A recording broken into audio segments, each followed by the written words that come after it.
Yo, yo, yo, yo, what's up, everybody? It's your boy King Bean, and I'm back. This is the Xbox One Gamer Tag. Hit me up if you want to play some games together. I would like to welcome you guys to The Witcher 3, The Wild Hunt, King Bean's Adventure. Why is King Bean's Adventure? Because it's the way I choose to play my character in this game. And anybody who plays this game, they're going to choose things differently, so it's going to be your own personal adventure. First of all, I like to show you this title screen because I thought it was pretty cool to be seen on the Xbox One in all of its 900p 30 frames per second glory.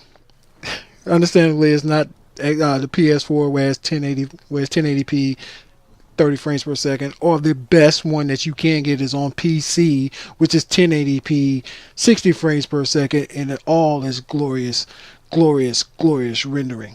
Well, I'm not a graphics whore, so I can care less about that. So that's why I got the Xbox One. I enjoy my Xbox One and understand this console. We're all consoles peasants. We're in the ghetto. So understand this. Enjoy the game for what you have.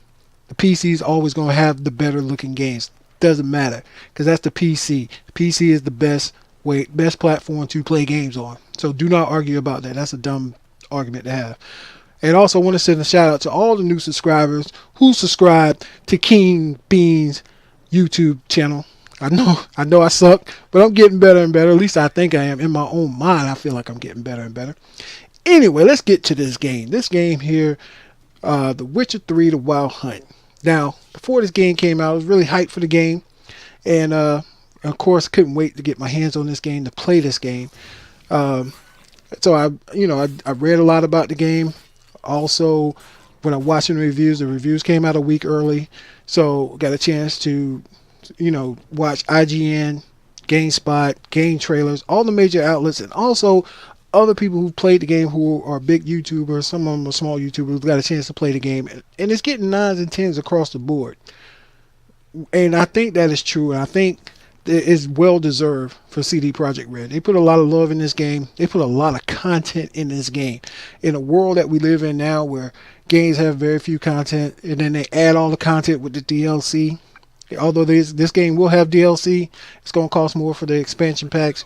But so far for what this game has for $60, I think we got a real good deal.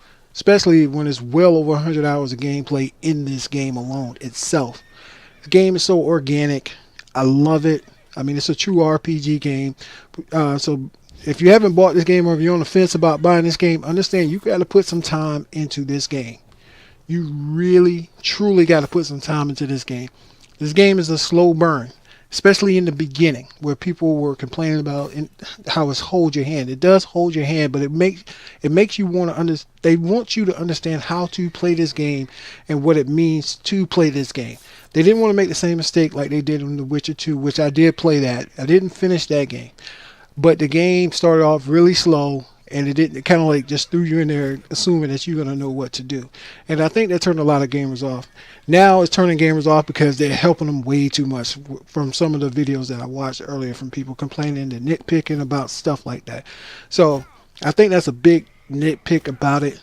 This is a game, again, once you get through this prologue, you get through the prologue part of the game takes off and lets you go wild and free. You can do whatever you want to do in this world. The things that you do, you got to understand, you're just a bystander in the world. You're just there on your main mission to find Ciri. That's the main mission in the story, is to find Ciri. But along the way, you may run into old friends, depending on how if you play the previous games, you got some of your saves in there.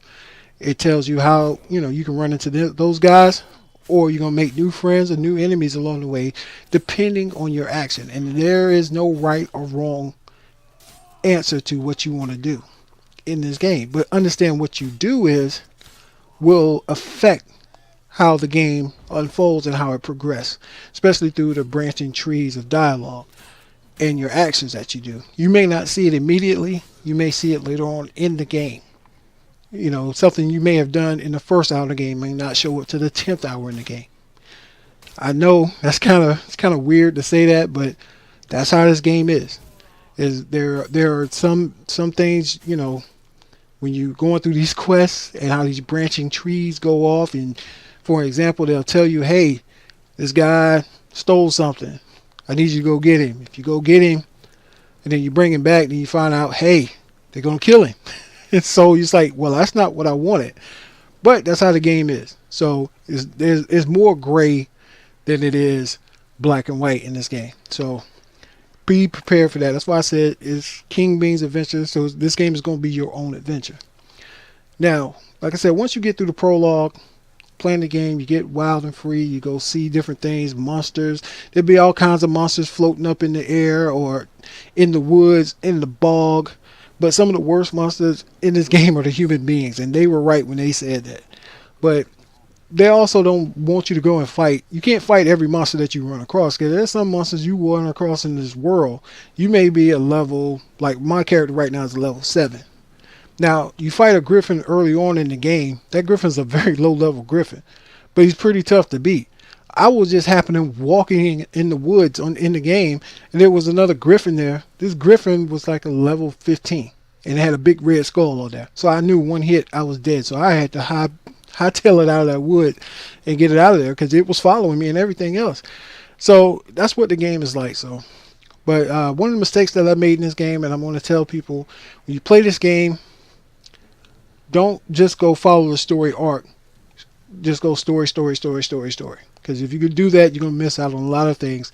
And also, I think it'll make the game a lot harder, because you need these quests to kind of level up your character, to find the gear, because you have to manage your gear. You have to manage your swords. You have to manage your armor, because your swords can get rusted. They can get dull. So when you're fighting, they have less effect. Also, your armor, it could be damaged so badly that it doesn't really protect you as much. So you have to do these little quests so you can get money. Basically get money, get food, get potions. You got to loot to get potions. You got to know who to buy from, who to sell to, where to sell them at. Just like, for example, if you picked up fish, you won't go to a fish market and sell fish, because you're not going to make any money. But if you got fish and you go up into the mountain market, you're going to make a lot more money, because they don't have any fish there. And vice versa. If you bought some ski boots, if you want to sell ski boots up in the mountains, you're not going to make a lot of money. But if you go down to the, I don't know, anywhere in the village or somewhere and selling, you probably make more money. Those are just examples. Those are hypotheticals. Those are things that I'm saying that are in the game, but those are just wanted to give you an example of what the type of economy in the game is. And it's hard to come by money. It's hard to come by money. It's hard to come by food. It's hard to come by potions. So once you learn how the alchemist and how to create potions and things like that, and how to make money in this game, so you can buy and sell and make your character a whole lot better, which is awesome. Now I want to talk to you guys again some more about these quests. These quests, they branch off in so many different directions. I mean, so many different directions, and the stories get better and better. This one particular quest, although I've edited this down to about 17 minutes in this video, probably took me about a half an hour to do, just because of not only just finding the place, but running into different things. And this was actually a pretty small quest. There's one quest that took me over an hour to do, because there was so many different branching lines to what was going on, because I was chasing a werewolf, trying to find a werewolf. I did find that werewolf, but I had to quit that quest because I did not have the right gear to fight that werewolf. And that werewolf is very cheap, because it keeps regenerating. I don't know, some of you guys, if you played the game, you've gotten that far, you understand what I'm saying. So I have to go back and find the stuff that I need so I can go complete that one quest. But anyway, like I said, the quest system, the story system is fantastic. The other night when I was playing this game, I had a terrific fight against one of the wild hunt, and I thought it was one of the most fantastic things that I did see in this game. He looked mad cool. He was boss. He was awesome to fight. He was really awesome to fight, especially getting up to him to fight him. It was fantastic going through that dungeon. But I was not recording because I didn't have my stuff equipped, because I was not feeling well, and so I didn't record anything of it. Anyway, as you can see in this game here, you can see where we are on the map, and look how disgusting this place is. I mean, this is dead horses, dead people all around. you have this dynamic. I wish I would have recorded some gameplay when you were in the city, and you can just see the difference. It's like, imagine being in the worst situation in the world, the worst ghetto in the world, and that's where you are. And imagine seeing the palaces of Buckingham Palace in Great Britain, the rich neighborhoods or wherever you live at. That's the difference between the peasants and I guess I would say normal folk or whatever. You can tell the class system is real. And also here, see, I'm fighting some kind of ghoul. I think it's a ghoul, a water ghoul in this game right now, trying to help out these guys here. But they don't like you. Because you're a witcher, they don't like you. So you're going to have a lot of people just dissing you because you're a witcher. They don't like witchers, but they're necessary evil to get rid of the monsters. So I decided to stop and help them along the way while I'm doing my quest. So these are the things that pop up during the game with the quest. Now, as far as the combat goes, it looks like I'm just flailing away, which I was. It takes a little bit to get used to when playing this game. And it's kind of difficult to really explain. But once you get used to the combat's pretty decent. And understanding that you are playing a role-playing game. There's some hits that should hit that won't hit. There's some hits that don't look like it should damage you but will damage you because it's a role-playing game. You get critical hits, you get critical stun and things like that. And this was a new creature here that I was fighting. I never saw those, so I kind of dispatched them easy the first time, and I ran across them again the second time. And those guys there are, even at that low level, are hard to beat. It doesn't seem like it right here because I kind of just got rid of them pretty quickly. I made a mistake, and I did something. The guy, one of the monsters screamed. He screamed on me, and then he went into this rage. And next thing I know, I got hit 3 times, and my character was dead. So it was kind of crazy. But The Witcher 3, if you look at The Witcher here, Geralt, he's basically Batman set in medieval times, pretty much.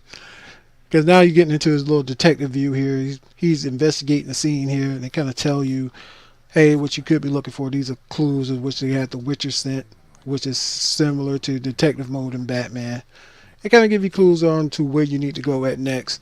And you see I'm scouring the ground, just looking at different evidence, all the different evidence that's there, trying to get an idea of what kind of enemy I will be facing coming up in a little bit. So that's part of it. The Witcher scent is pretty awesome, but it can be distorting because, especially like if you don't have anything going on, like any music going on in the background, or you don't hear anything, and if you turn your Witcher sense on during the nighttime, you hear crickets, but you'll hear like the wolves in the background or some enemy just howling, and it sounds really loud, but they're really far away because when you're in Witcher scent, he's really focusing up on this. Now, little truth here before I get up here and go ahead and fight these guys. I did meditate to get my health back before I fought these guys. And these guys here, I forget what they call. I just call them bog monsters right now. They're not really hard to beat. They're just really hard to beat in bunches. When they're in a group like that, they're really hard to beat. And see, I was getting my head kicked in a little bit here, but I finally prevailed. What I did was I finally I separated them and started taking them out like that, because you can see I am getting hammered right here, although I'm in dodging. And I'm like, okay, I got to back up and reassess how I'm going to fight these guys. So once, you have to use the old divide and conquer. And that's what I did. I divided those guys and began to conquer them then. So it got a little bit easier to beat those guys. But in groups, they're terrible. Like if you get 4 of them, you can kind of get through 4 of them, but you can see it was probably about 8 of them right there. And it took me a while to get to them, to get through these guys here. But again, on this quest here, we're just going through, trying to figure out what happened to the guys here on this quest and find out who's these monsters that are killing these guys soldiers. So now I just wanted to say this game is extremely fun. It's extremely fun. This game is extremely fun. You will get lost in this game. I'm telling you, you will get lost in this game. If you got a girlfriend or a wife and you don't want them, if you want to keep playing, have them, even if they don't play the game, have them watch you play this game. Involve them in the game. I'm telling you, They'll even get into the storyline. They'll get into the storyline. It is phenomenal, and they'll get into it, and you'll be able to play it while they watch you play it, because it's almost like watching a movie, especially going through some of these quests. Now this was pretty interesting quest mode here too. This is another one with those branching dialogue. Depending on what you say, can have a different outcome on whether you fight or not, or whether or not you have created some trouble. This here, I didn't know if I created trouble or not. I actually went back and replayed this mission again, and I went back through it and I chose a different option throughout this the branching tree option of the dialogue, and it gave me something different. But it was worth it, but it wasn't worth it. And I don't want to spoil it in case you go through this quest here. But the one thing that I changed when I changed my mind and went back through it, I kind of, right now, I don't know if it's really worth it or not. I did get a new diagram or something. I want to see what that's about, but I don't want to spoil it so you can see exactly what happened. So if you get to this quest, if you play this game, if you choose to buy this game, you'll see what I'm talking about. But every quest is like that. Every quest is like that. There are some quests that, like I said, you just don't know what your actions are gonna. Whatever actions you do have an influence on the world. So, or influence on the character. It could change anything. What could be someone being at peace could go to war, or vice versa. You could be setting a murderer free or something like that. You just don't know. But getting ready to wrap this up. Just wanting to show you guys this. The Witcher 3. Got my little $30 from this guy right here. So got some more loot. And I sat here and I said, yo, I want to record this and put this up tonight. Pretty long video. I didn't really want to make this video that long. It was almost 30 minutes when I had recorded most of it. I cut it down to 17. Try to get a little bit less than that. So if you're still here, listen to me ramble on. Thanks guys for watching. I really appreciate it. But like I said, this is a game I say it's a must buy. And people are saying it should be game of the year. Not quite sure yet. Reason being because there's Metal Gear Solid 5 coming out, The Phantom Pain. And I'm highly anticipating playing that game in September. So I would like to hear your comments on it. Like, comment, subscribe, dislike, or whatever. And again, shout out to all the new subscribers. One love to you guys. Thanks for watching. It's your boy King Bean, and I'm out. One love. Peace.